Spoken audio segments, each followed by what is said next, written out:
我是不是第一个做社科类的呀？对，是的，之前基本上都是生化环材的。可能人家听听别的，可能像听天书一样，听我这个可能还能稍微懂一点，社科类还比较浅显。嗯，主要是，反正我们这圈儿我感觉也挺封闭的，然后可能只有成哥能找到像你们这种人才。你像我，你想让我找那个像你们这种社科类型的，在读博士的，好像都没有什么认识的人。我还跟我的办公室同事安利了一下，他可能过段时间也可以过来，好呀，他也做社好呀，科类的，对，他跟哦，我是一个办公室的。那很好，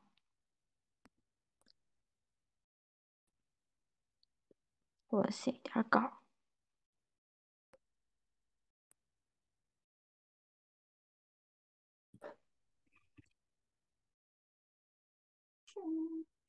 太搞笑了！我第一次在屏幕里看见我自己。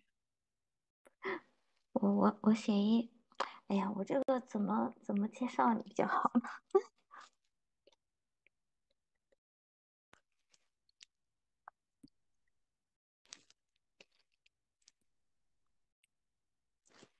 嗯嗯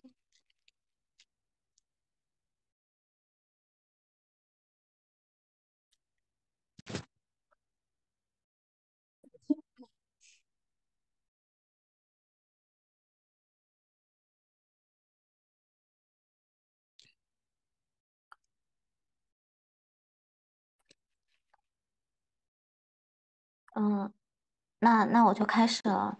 嗯同学们、老师们，大家好，欢迎来到本期科研云峰联未来学者讲座。从去年开始呢，我们这个云峰联未来学者讲座呢，已经进行了很多期，但是呢，主要都是围绕着理工科，尤其是生化环材这一方面进行的。也不知道就是同学们有没有在这个过程中多些交流，然后有所收获呢？为了拓展我们云峰联所涉及的这个知识面，让更多的社会科学专业的同学呢也参与到讨论和学习当中。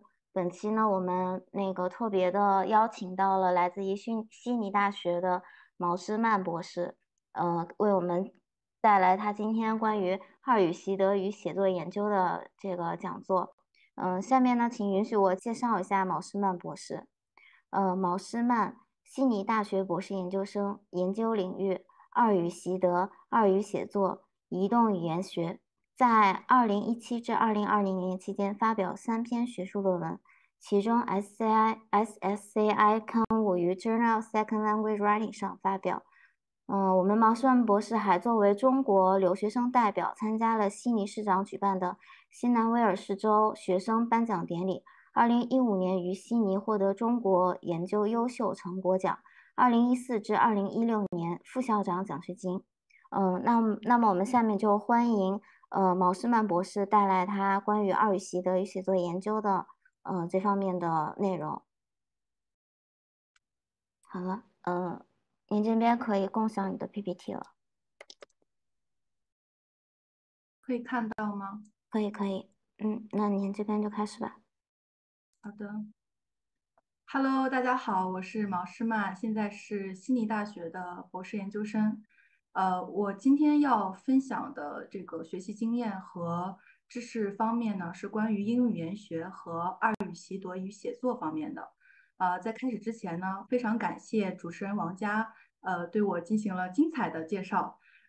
那么我在之前呢也了解过科研云这个平台，也非常感谢主办方能够对社科类的这个小伙伴们提供一个很好的平台和分享经验的一个渠道。那我们在开始之前呢，可能要有2点注意事项跟大家说一下，因为首先，我这次在平台上面准备的这个分享方面呢，都是全英文的，所以呢，可能需要大家有一定的英文基础进行收听。第二呢，就是基于之前的看过这个科研云平台上面一些教授和导师的分享，那么可能需要大家有一定的关于二语习得或者应用语言学方面的这个专业知识，那么我们才能够继续往下走下去。那我们就开始今天的这个相关的内容分享。So let's begin. Thanks for the host Wang Jia to have a great introduction of myself, and I prepared a speaker bio for myself as well. But we will just skip this part. So you may wonder, what is second language acquisition? And actually, second language acquisition is fairly a recent phenomenon belonging to the second half of the 20th century. Second language acquisition can be defined as the way in which people learn or acquire a language other than their mother tongue, no matter this happens inside or outside of a classroom. Second language acquisition, the short term SLA, as the study of this situation or phenomenon. In general, second language acquisition focused on the formal features of language that linguists have traditionally concentrated on. Another explanation is that to identify the external and internal factors that account for why learners acquire a second language in the way they did or they are doing.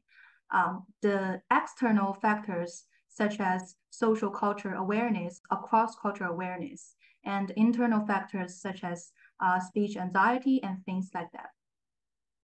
So before we start, I will introduce some abbreviations we are going to use during this information sharing session. The first one is EFL. It stands for English as a Foreign Language. ESL means English as a second language. L1 means first language, and L2 means second language. SLA means second language acquisition, and TESOL stands for teaching English to speakers of other language. So here is the overview. So here is the overview of today's information sharing session on Research Cloud. Firstly, we are going to discuss on communicative competence and communicative language teaching, a short term as CLT.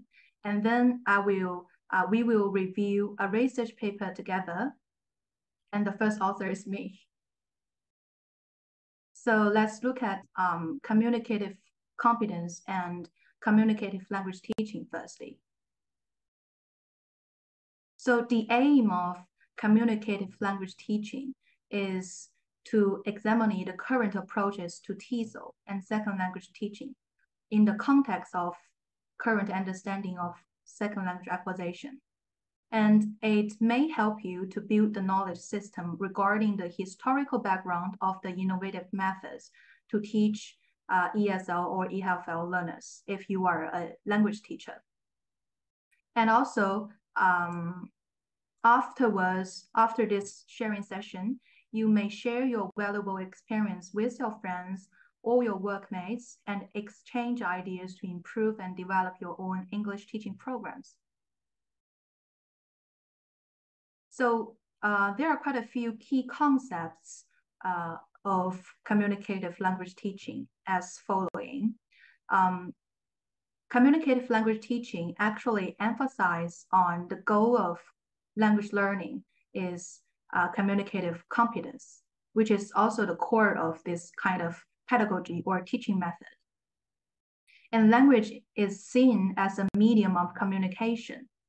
The essence of communicative language teaching is the engagement of learners in communication to allow them to develop their communicative competence, and CLT cannot be found in one textbook. So before communicative language teaching, this kind of pedagogy or teaching methodology appeared in the history, there are actually quite a few other very popular methodology, such as grammar translation method and audio-linguistic method. But both of those methods actually focused on target grammar.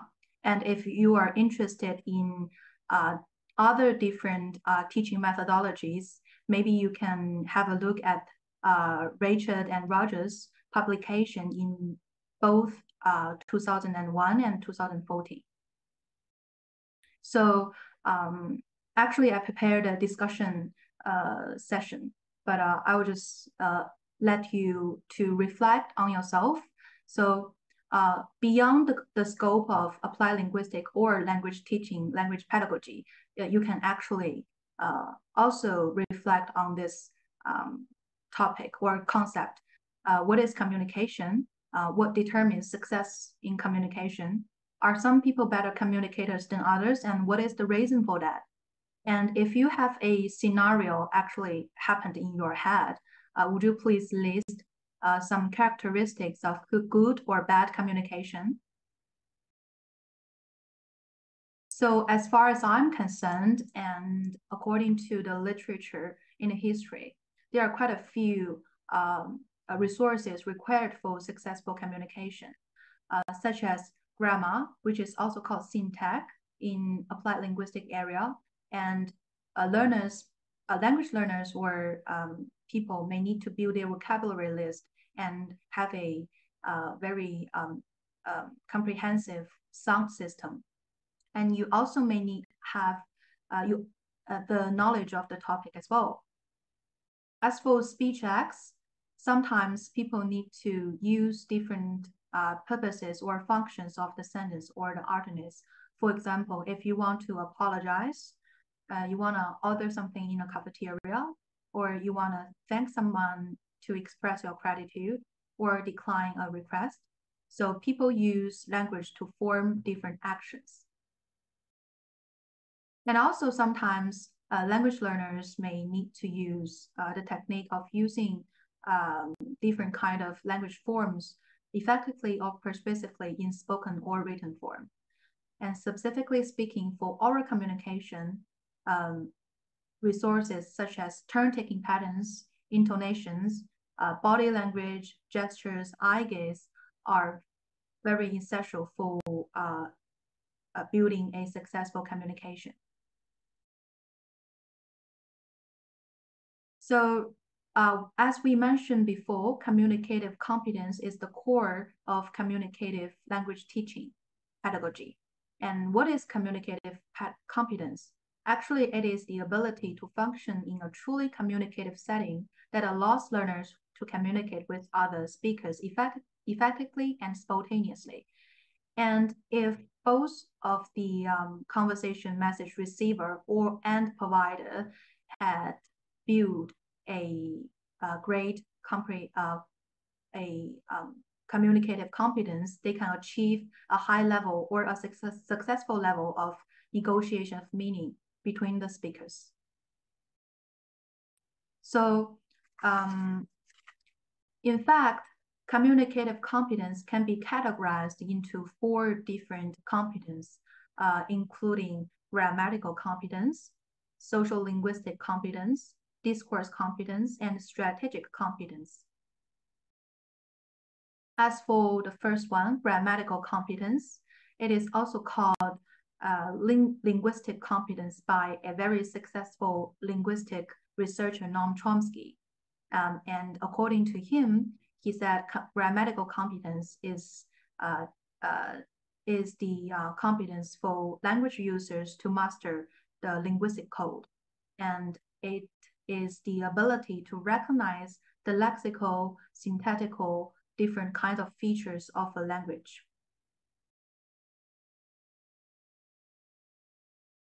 As for social linguistic competence, it is an understanding of the social context in which communication takes place.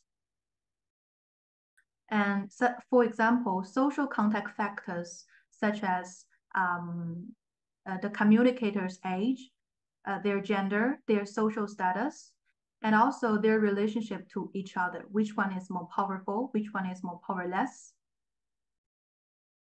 And also sometimes it may include some strategies such as politeness. And for culture factors, for example, like the background knowledge of the target language group, dialects or regional differences, or cross-cultural awareness.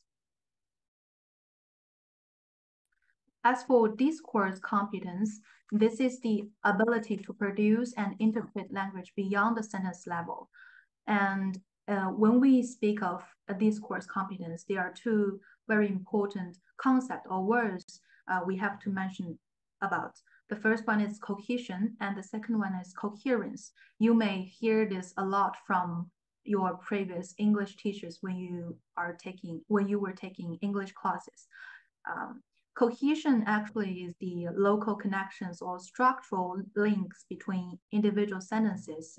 For example, your English teacher may let you notice a lot on pronouns, conjunctions, comparisons, or parallel structures.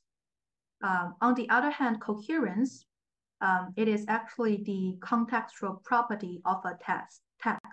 And here is an example of coherence. If this is the conversation happened in daily life, would you consider it as a successful communication or a less successful communication? So A said, I'm cold, and B said, what are you going to do this weekend? Would you consider this as a successful communication? So in my opinion, actually, I would regard this communication as less successful because it is lack of coherence.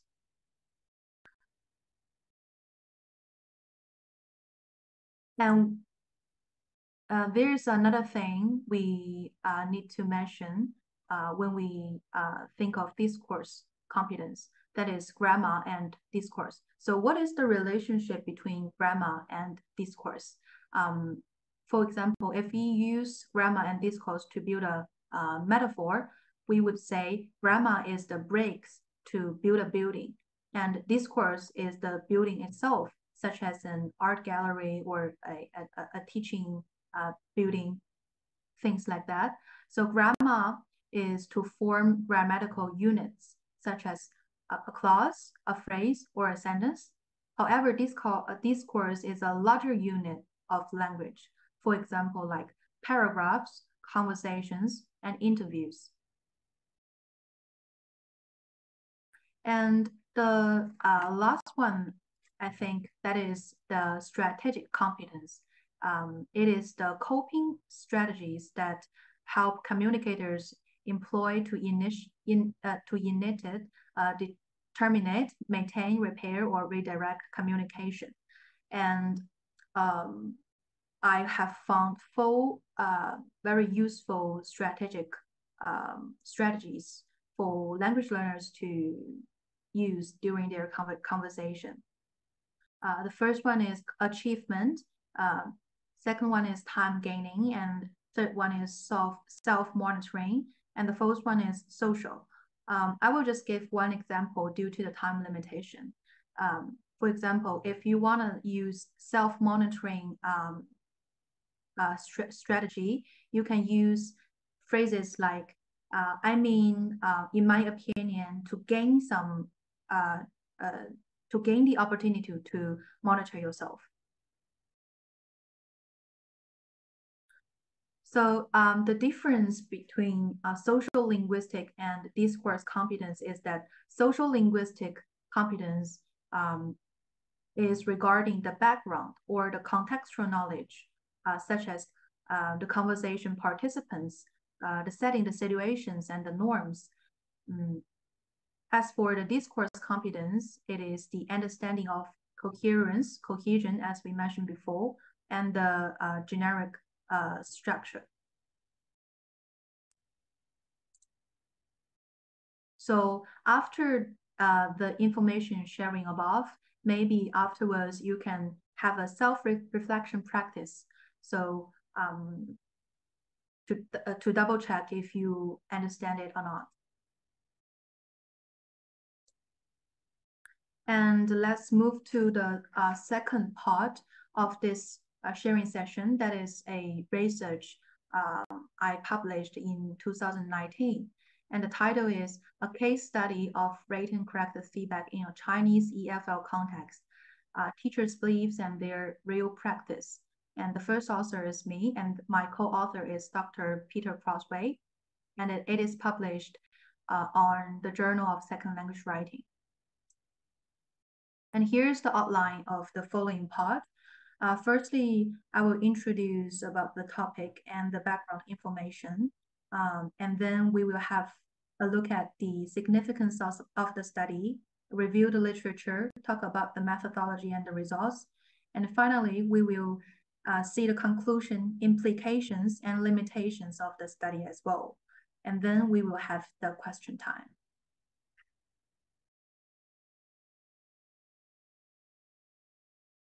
So here are still some abbreviations of the following slides. We mentioned most of them before, and there is only one new term, that is written corrective feedback. And the short term is WCF. So when I read research papers, actually the first thing I happen to notice is the topic of the title of the research paper. So if we look back of the title of my research paper, you can find quite a few keywords that will be written corrective feedback, beliefs, and practice. You may wonder why those keywords. What are they? What is the meaning of them? So we will have a look in the following slide. Written corrective feedback actually refers to the feedback that teacher or language instructors gave to their students with the aim of correcting errors. For example, like grammatical errors, word choice, and punctuation. And beliefs are the cognitive tools that may be used to interpret, plan, and make decisions, as well as define behavior and organize knowledge.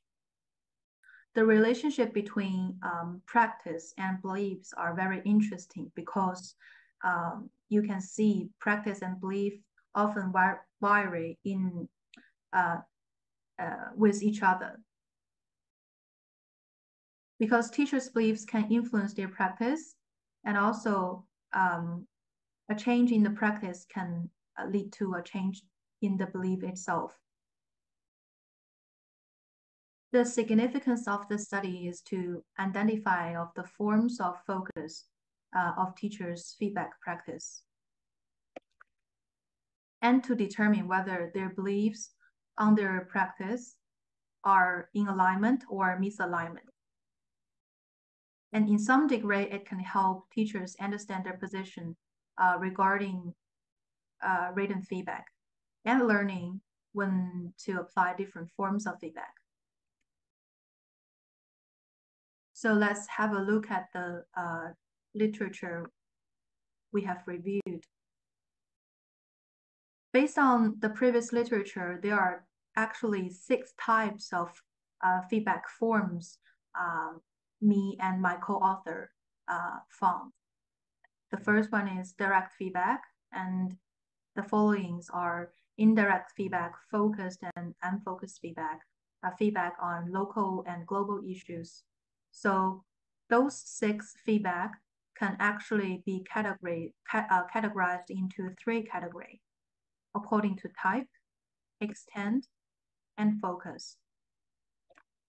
Back to direct feedback. It is a feedback that teacher provide with the indication of an error and the provision with the correct form. And here is a figure of example of direct feedback. You can notice that in this figure, the student actually made 3 grammatical mistakes. He, goes, and with the article, without the article. So direct feedback means the teacher point all the grammatical mistakes out and provide the correct form. And here is an example of indirect feedback. Instead of providing the correct form, the language teachers will only underline or circle the errors, or record the total number of mistakes in the margin of a given line, or they may use a question mark, a language code to indicate the location of an error.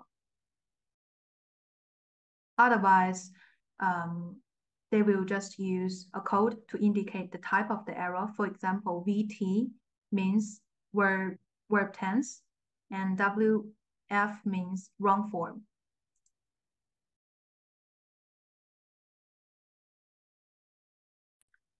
And if we have a review on the literature previously, we can find that all the similar research was conducted outside of mainland China, one in Australia, one in Hong Kong, one in Taiwan, one in Iran. So there occurs the gap in the literature. Others of research investigating teachers' beliefs and practice regarding feedback practice in mainland China, and especially when English is a foreign language in China. So based on the literature reviewed before, 3 research questions have been summarized. The first one is, what kinds of feedback do the teachers provide on second language writing? Second is, what are the beliefs of the teachers concerning feedback? The third is, to what extent do teachers' beliefs align with their or misalign with their feedback practice? So this research was conducted in 5 different writing classes, and it was in a middle-level university in northern part of China. As for the participants, 100 undergraduate EFL students aged from 18 to 23 participate in the study, and also 5 English writing teachers. And here is the summary of the teacher's background information. As we can see from table 1, most of the teachers are very experienced teachers. They have at least 7 years of teaching experience. And regarding their previous training in giving feedback practice, some of them have trainings and some of them didn't have. The instrument we used to conduct this research included marked students' writing assignments, teacher questionnaire, and teacher interview. So here are the results for research question number 1. What kind of feedback practice did the teachers give?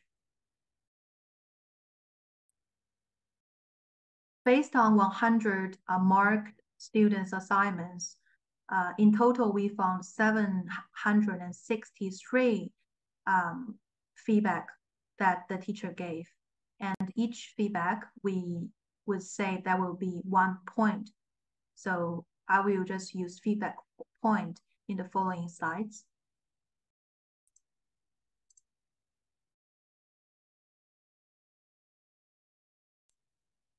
As for the extent of feedback, normally teacher would use focused feedback instead of unfocused feedback.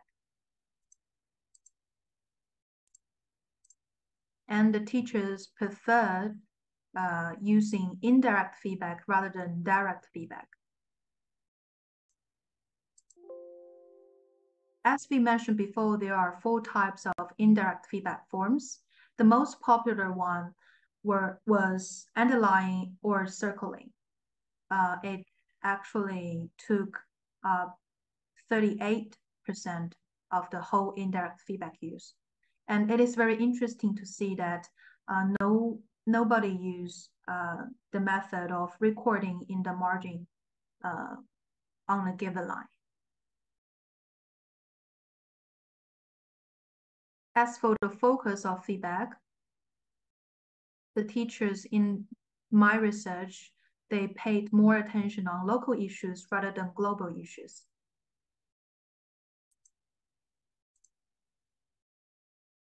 So as for the result for research question number 2 about teachers' beliefs, the study found that teachers believed they provide a larger amount of focused feedback than unfocused feedback. And here is a quotation from one of the participants, Anne. She said she have 12 3-hour classes every week. She taught 5 different classes for 3 different courses, and English writing is only one of them. She wished that she could mark all the errors, but she guess it is impossible. And the second result was that the teachers believe that they provide more direct feedback than indirect feedback. And here is a quotation from Anne, from Dell, sorry.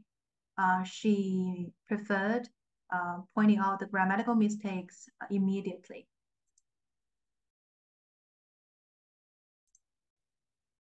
Thirdly, the teachers believed that they placed more emphasis on global feedback more than local feedback.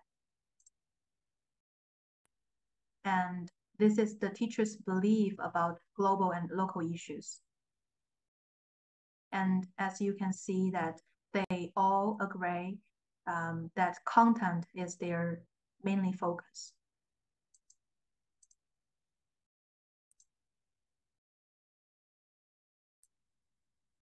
With regard to alignment and misalignment between teachers' beliefs and practice, we found quite a few alignment.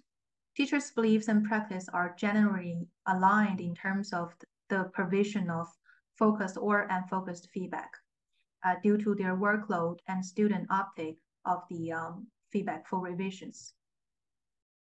And teachers' beliefs on the provision of error codes are largely consistent with their practice due to efficiency and time-saving strategy. And here are some misalignments. So the teacher believed that they gave more direct feedback rather than indirect feedback. However, their practice showed they are not. And we found the reason may cause this kind of situation is due to the large class size and the student numbers. And none of the teachers, as we mentioned before, ever indicated the total number of an error in the margin of a given line. However, they believe they do that. And thirdly, rate and correct the feedback on local issues received more attention than global issues. And this may because of the conflict between the teacher's high expectation for their students' writing and the students' writing sometimes are quite unsatisfied. So in conclusion, 4 kinds of influential factors have been found in the study, such as time constraints, contextual factors regarding the teacher's workload, teachers' perceptions of students' attitude towards feedback given, and teachers' previous training. And here are some implications of the study. Students and teachers cooperate to achieve synergy for effective feedback given. Teachers should ensure that students can understand the feedback they provide in the students' writing. So afterwards, I interviewed some students from their classes, and only a few mentioned that sometimes they couldn't actually understand what the indirect feedback, all those codes actually means. So maybe the teachers may need to ensure that students can understand the feedback they provide to their students as well. And lastly, in-service teachers take more professional training on the provision of feedback.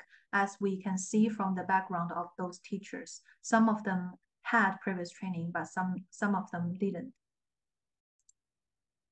So the study also have some limitations. It is a small-scale explanatory study, so the findings of the research cannot be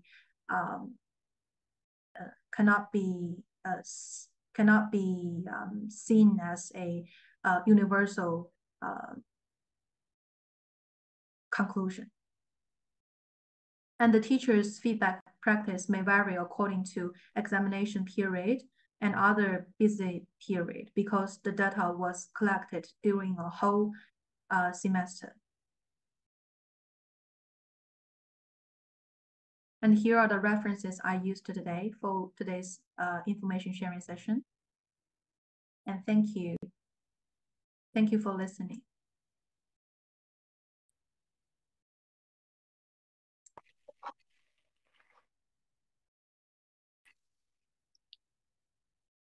哎，好了，非常感谢，非常感谢那个毛博士分享他的这个研究内容。那个我关于这方面有一点小问题啊，因为我觉得可能目前来说，科研人大部分的这个观众都是理工科的学生多一点，因为我们之前的这个相关的讲座啊或者之类的这些都是或者宣传啊都是在这个理工学科这样一个圈子里面去宣传和进行的吧。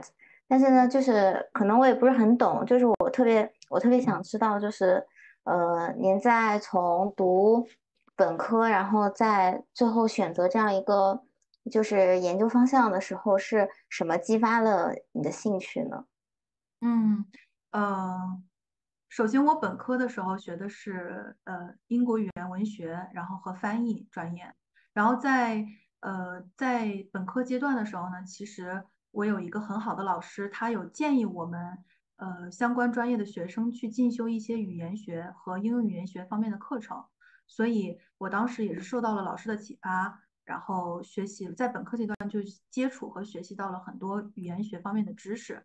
后来也是因为自己的个人兴趣，在研究生阶段呢，就选择了语言学方向作为我的这个研究生的学习方向。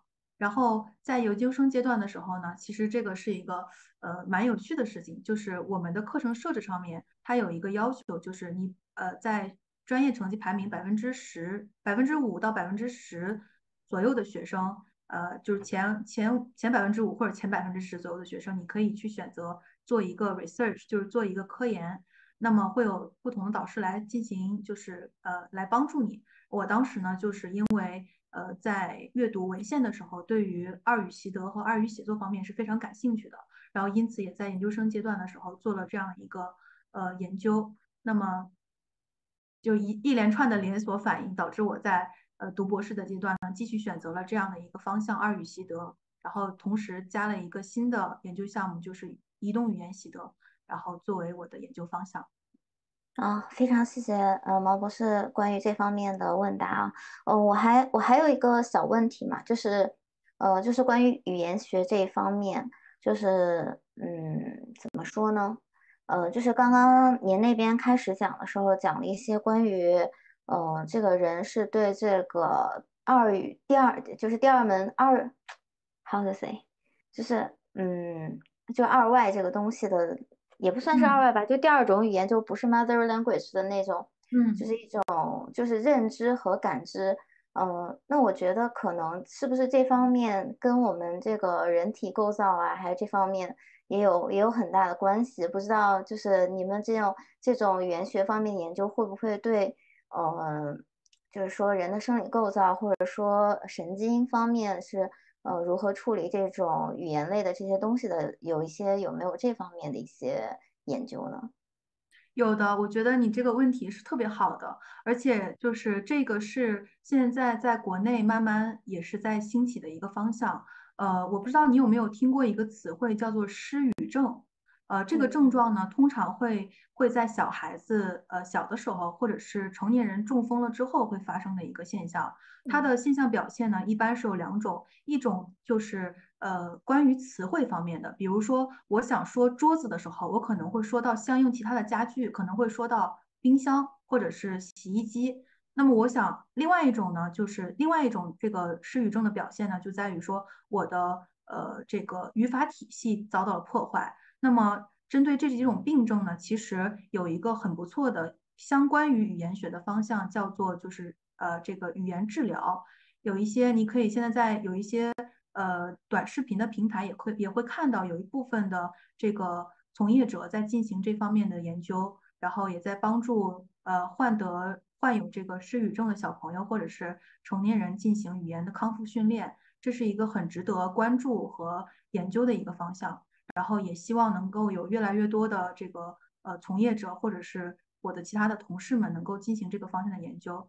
然后关于你之前提到的这个，就是身体的构造对于语言学习有没有一个很大的影响？其实这个在于科研这个我们这个语言的这个领域的人来讲的话，它其实一直都是有两种不同的观点。一种人呢是认为语言这个东西它是先天就获得的，就像你的身体构造的一部分，它被激发出来了。这个语言并不是一种天分，而是你的身体构造的一个部分。那另外一种观点呢，就像是说，学习语言就像是骑自行车一样，它是一种能力，是可以学习的。那么这个一直也是在学术界比较就是怎么说，就比较引起争议的两个话题吧，就是不同的人有不同的见解。嗯嗯，明白。那个，还有一个小小的问题啊，就是嗯因为我之前也接触了一个想要去国外学语言学的一个男孩子吧，他嗯跟我讲，他想要去跟的这个老师是，可能是他这个语言学可能要涉及到就是各个国家很多，就是很多门语言，包括对于这个国家的历史啊，或者这个整个国家的自然环境，可能对研究这个国家的语言学也有一定的这个影响。所以我就嗯发现，好像这个语言学就是涉及面就是很广，然后其实也跟很多学科，有很多交叉。但是呢，嗯。就是因为很多理工类科，就是理工学生、理工科的学生吧，对这些不是很了解。要不您给我介绍一下，就是学语言学的时候，你们有哪一些就是比较关键的这个课程？就是我本人还挺好奇的。嗯，像是基础阶段的话，会有一个语言学的一个相应的教程，就是进阶级的一个内容，大致就是讲的是语言的发展史啊，然后还有一些理论方面的东西啊，然后在后期的话，就是会讲一些，就是因为每个人的兴趣方向是不一样的，像你刚才说的这一点，我也是非常认同的，因为语言学学科它其实是一个交叉型的学科，比如说语言学和心理学交叉，就是有心理上面的一个语言认知学是这样的一个学科。那么当语言学和教育学穿插的时候呢，就出现了二语习得，比如说像我今天讲的这部分的内容。那么当语言学和医理方面的这个学科交叉的时候，就像我们刚才提到过的这个失语症的治疗和治愈这方面的。然后当这个语言学和其他学科产生交叉的时候呢，还会有一些不同的这个领域和划分。对，那么像回到我们刚才的问题，就是关于这个学科方面，我觉得可能是每一个学校它的学科分类是不太一样的，比如说进阶啊、入门啊，也可能根据学生个人的兴趣爱好可以进行选择。那我其实，对于我个人来讲的话，我最喜欢的一门课是，在我本科阶段的时候，学的一节课叫做 syntax，它会非常深入的教你去剖析，你在日常生活或者是学术当中会看到的语法结构。它是用一个像是画一个树一样的方法，比如说教你去分析这个句子缺了哪个成分，然后呢，这个成分应该由什么样东西来构成，然后最后能够从主谓宾，然后以及其他的一些从句画出来一个树。我当时觉得这个东西真的是打开了我的眼界，然后我也非常的希望，国内的或者是说这个语言方面的从业者能够去尝试着了解这样的一种方法，不仅能够对自己的教学方面有帮助，而且对于学生的理解方面也是有很大的帮助。好，好，好，明白了，非常感谢。那个时间关系呢，我们今天跟那个毛博士的问答就进行到这里。如果其他的这个小伙伴，对于毛博士的研究或者对于他其他的，就是他所在这些领域方面有一些问题，我们也可以联系我们那个科研云风联，可以跟毛博士有进一步的交流。嗯。也非常感谢毛博士今天给我们带来的精彩的这个社会科学方面的这个论坛讲座，而且毛博士是第一位用英文跟我们讲他的这个科研内容的未来学者嘛。然后大家如果对这个领域就是距离比较远的话，就可以多多观看毛博士的这个视频内容，也就当学学英语、练练口语、练练听力这种的，也是很不错的选择。好，好的，那我们的直播今天就到这里了，非常感好的，谢大家谢观看。谢大家的收看，然后也非常感谢科研云团队对我的邀请，然后希望有机会的话可以再次来到这个直播间跟大家进行知识的分享。嗯。